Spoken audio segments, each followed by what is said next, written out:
ఇప్పుడు క్రైస్తవులు చెప్పేది ఏంటంటే యేసుక్రీస్తుని నమ్మితే నిజంగా నమ్మితే మీరు స్వర్గానికి పోతారు లేకపోతే నరకానికి పోతారు అని అంటారు. ఇప్పుడు వాళ్ళు నమ్మతలేరు కదా హిందూ మతాన్ని.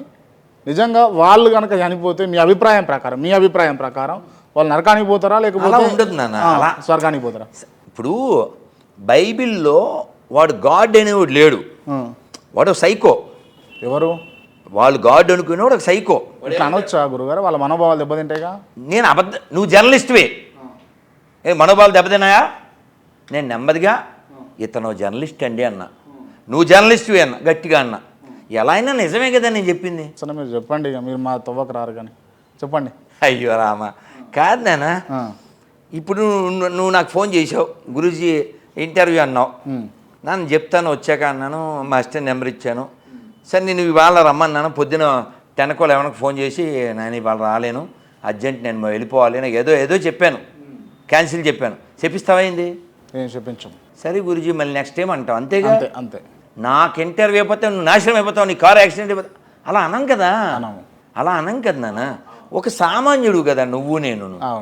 మనకే ఇట్స్ ఓకే గురూజీ అంటాం కదా, సరేనన్నా అంటాం కదా. అవునవును. నువ్వు రాలేదు, ఇప్పుడు నేను రెడీ అయ్యాను, ఏంటి నాన్న క్రాంతి రాలేదా అంటే, గురూజీ ఆయన కుదరదు అంటాను. సరే అంటాం, నేను చెప్పించేస్తామండి.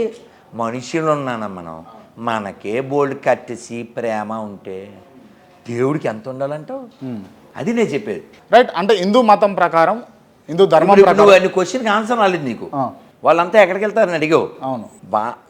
వాళ్ళందరూ కర్మని బట్టి ఎక్కడికి వెళ్ళాలో అక్కడికి వెళ్తారు. రైట్. అంతేగాని కేవలం వీడు ఈ క్యారెక్టర్ మేము కల్పించిన ఓ పాత్ర నమ్మాల్సిందే. నమ్మితే అదే తెలుసా, మార్క్ 16 చెప్పాను కదా, నమ్మి మా పార్టీలో చేరినవాడు రక్షించబడిను లేకపోతే శిక్షించబడిను. ఈ వ్యాపారం మానేయాలని చెప్తున్నాను నేను. ఈ బెదిరించడం మానేయాలి.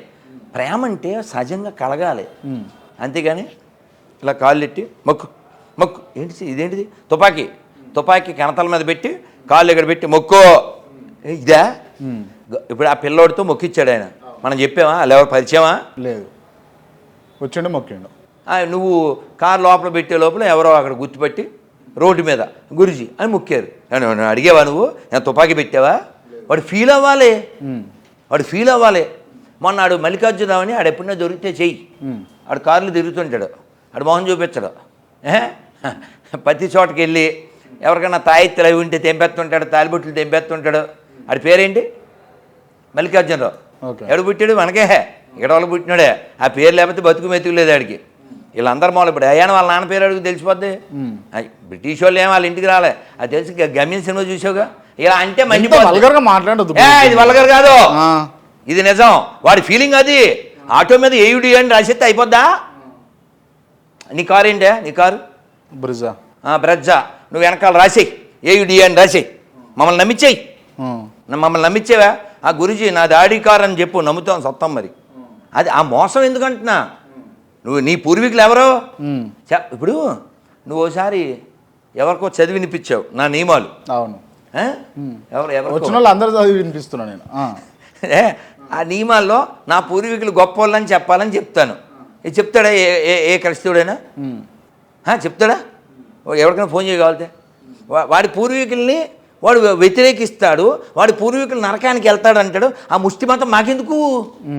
నా పూర్వీకులు అల్లూరి సీతారామరాజు, నా పూర్వీకులు కొమరం భీం, నా పూర్వీకులు కందుకూరి వీరేశలింగం, టంగుటూరి ప్రకాశం పంతులు గారు, తాండ్ర పాపారాయుడు, ఆదిపట్ల నారాయణ దాస్ గారు, కలియుగ భీముడు. ఎవరు కలియుగ భీముడు? ఎవరు? కోడి రామ్మూర్తి నాయుడు గారు తెలుసా? శాకాహారై ఉండి చెస్ట్ మీద చెక్క పెట్టుకుని చెక్క మీద ఏనుగుడు మోసాడు లండన్ వెళ్ళి. మన చెక్కలు కూడా తెలుసుగా, 2 చెక్కలు మోయలేక మూలబడిపోయాడు. మళ్ళీ ఏమన్నా అంటే ఏడుస్తారు. అందుకని మన ధర్మాన్ని నువ్వు విడిచిపెట్టింది కాక దాన్ని తుడిచిపెట్టేద్దామని వాడు ఏమన్నాడండి? నువ్వు ఇంటర్వ్యూ చేసినాడు, భారతదేశాలు 2 మొక్కలు చేసేయండి, మాకు మొక్క ఇచ్చేయమన్నాడా? ఎవడు? సుబ్బారావు కొడుకు విజయ్ కుమార్. భారతదేశాన్ని 2 మొక్కలు చేసి ఈ గొర్రెలకో మొక్క ఇచ్చేయాలంట. నువ్వు ఇందాక ఏమన్నాడు? మేము కలిసి ఉండాలి. ఆ కాన్సెప్ట్ ఉందా అండి? ఆ కాన్సెప్ట్ ఉంటే ఈ బ్రిటిష్ క్రైస్తవ దరిద్రులు ఇక్కడికి వచ్చి ఇన్నేళ్ళు పరిపాలించి మన దోచుకుని ఆ లండన్లో ఏముందండి? మన డబ్బులతో కట్టిందే కదా అదంతాను. వీళ్ళు మనకు ప్రేమ చెప్తున్నారు, ప్రేమ. సరే ఈడికి అంటే వాళ్ళు చెప్పేది ప్రేమ కాదంటారా? ప్రేమ ఉంది వాళ్ళకి, నడు చర్చిలో హోమం చేసేద్దాం, ఆ, నువ్వు ఏర్పాట్లు చేయి, ఖర్చు నాదే. ఆ, చర్చిలో హోమం చేస్తారు. ఆ ఇటుకలు మనవే, అక్కడ ఉన్న వాళ్ళంతా మన పుట్టిన వాళ్ళే. ఇప్పుడు గమ్యం సినిమా తెలుసుగా, పులిక్కడా అంటాడు అటు తర్వాత ఏంట్రా ఎరా మీ అమ్మ అడవికి వెళ్ళిందా, పులి మీ ఇంటికి వచ్చిందా, అది కదా నెక్స్ట్. కాబట్టి మూలం మర్చిపోక ఎవడో గేలం వేసాడని వెరిమేళంలాగా ఏదో ఒక పుస్తకం కోసం ఇంత అవమానిస్తావా? సుశ్రుతుడు తెలుసా ఎవరు? సుశ్రుతుడు పేరున్నా సర్జనయ్య, first surgeon on the earth, okay, plastic surgery. ఆయన చెప్పిన ఆ ఎక్విప్మెంటే ఇప్పుడు వాడుతున్నారు. ఓకే, అన్నీ ఏ దేశంలో వాడైనా. ఆయన విగ్రహం ఎక్కడుంది? ఆస్ట్రేలియాలో యూనివర్సిటీ ముందు ఉంది. ఎందుకు పెట్టుకున్నారు? బుర్రలేకనా? కాబట్టి ఏదో ఒక పుస్తకం పట్టుకుని అందరి మీద రుద్దేసి అందరినీ గుద్దేసి ఏంది బెదిరింపు? వ్యక్తికి స్వేచ్ఛ లేదా? కాదు, నువ్వు అక్కడ మర్చిపోకు. ఇందాక నూతి దగ్గర నువ్వు పక్కకి తీసుకెళ్ళావు. ఆ నూతిలో కప్ప ఏముంది? ఇలా దూకి ఈ సముద్రం కప్పన ఏముంది? ఠాట్, నేను పుట్టినప్పటి నుంచి చూస్తున్నా ఇంతకంటే పెద్ద జలాశయం ఇంకెక్కడ లేదు అంది. ఇప్పుడు నువ్వు ఏ కప్పను సపోర్ట్ చేస్తావు? సముద్రం కప్పనా, నూతి కప్పనా? సముద్ర కప్పని సపోర్ట్ చేస్తాను. ఎందుకు? సముద్రం విశాలం కాబట్టి.